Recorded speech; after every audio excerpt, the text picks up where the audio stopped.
It was just after midnight on September 20th, 1961, when Betty Hill phoned her sister in Portsmouth, New Hampshire. Her voice was tense. She explained that she and her husband, Barney, had returned from a trip to Canada under strange circumstances. There were hours in their journey they could not clearly recall, and both had an unsettling sense that something unusual had happened to them on the drive home. Betty told her sister they had seen a strange object in the sky that appeared to follow their car, and that both she and Barney were left with vivid, lingering impressions they could not explain. Betty and Barney Hill were an interracial couple living in Portsmouth. She was a social worker. He was employed by the U.S. Postal Service. They were known locally as active members of their community and the NAACP. In mid-September 1961, they had taken a brief vacation to Montreal and Niagara Falls. On the night of September 19th, they began their drive back to New Hampshire along US Route 3 through the White Mountains. It was a clear night with minimal traffic. According to both of their later statements, the incident began when Betty noticed a bright light moving in the night sky somewhere south of Lancaster, New Hampshire. She first thought it was a star or planet, but its movements were irregular. It seemed to change position rapidly and at times appeared to follow the route of their car. Barney initially dismissed it as an aircraft, but when they stopped at a picnic area south of Twin Mountain to walk their dog, they both noticed the light growing larger and moving in a deliberate way. As they continued driving, the object appeared to descend closer to them. Betty used a pair of binoculars to observe it. She later described seeing multicolored lights and a shape that seemed to rotate. Near Indian Head, Barney stopped the car in the middle of the highway to get a closer look.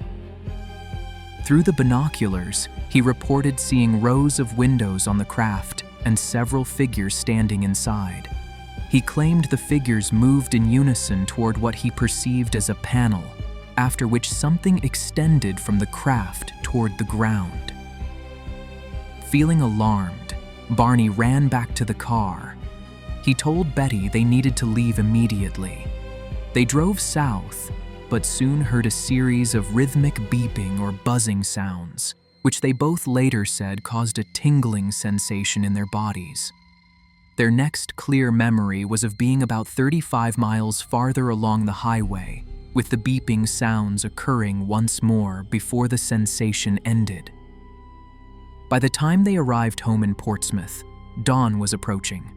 Both noticed unusual physical details: scuff marks on the tops of Barney's shoes, a tear in the fabric of his pants, and strange pink stains on the trunk of their car. The watches they had been wearing had stopped and never worked again. Within days, Betty began having recurring dreams in which she and Barney encountered humanoid beings and underwent examinations aboard a craft. The dreams were vivid and consistent in detail. She confided in her sister, who suggested she contact the Pease Air Force Base to report the sighting.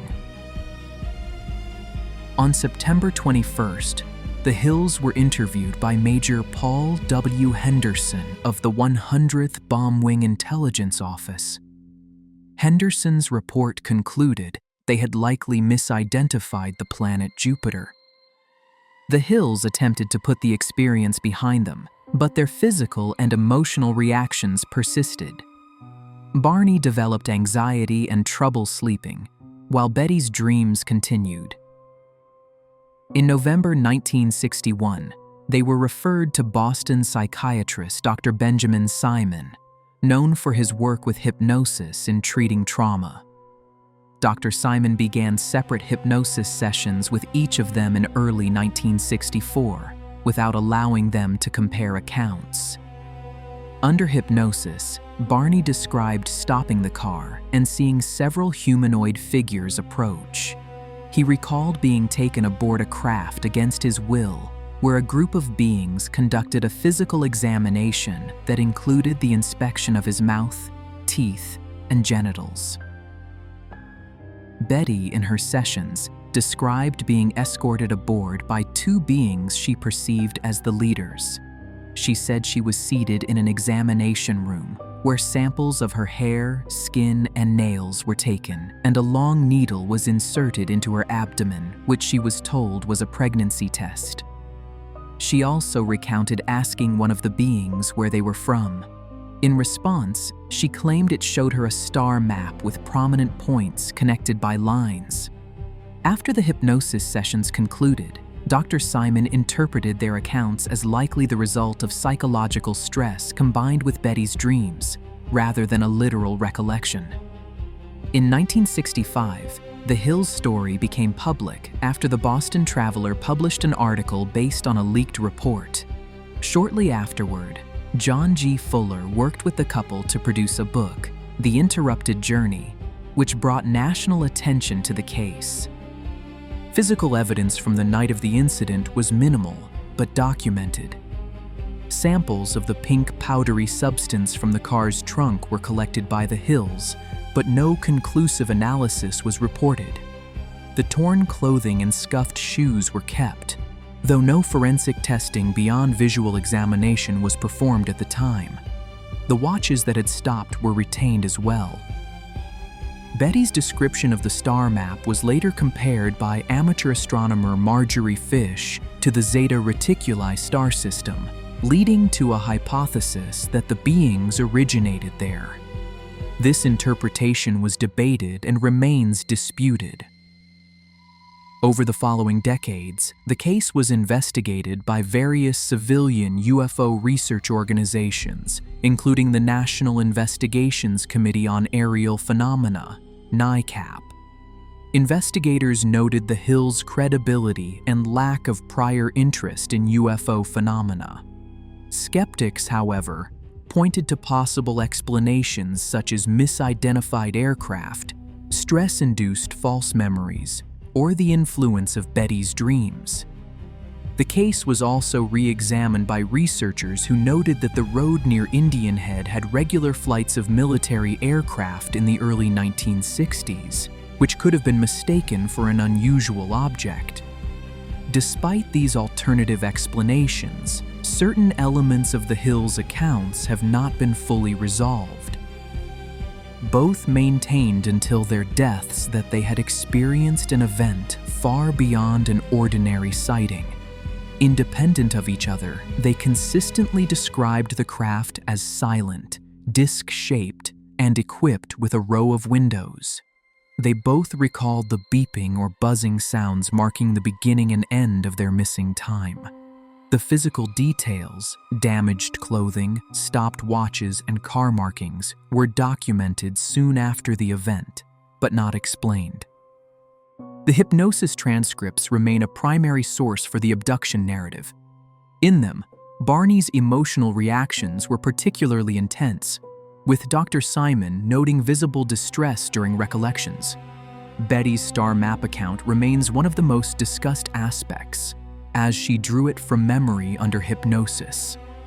The map's similarity to known star systems was only proposed years later, leaving debate over whether it was a genuine astronomical correlation or a coincidental resemblance.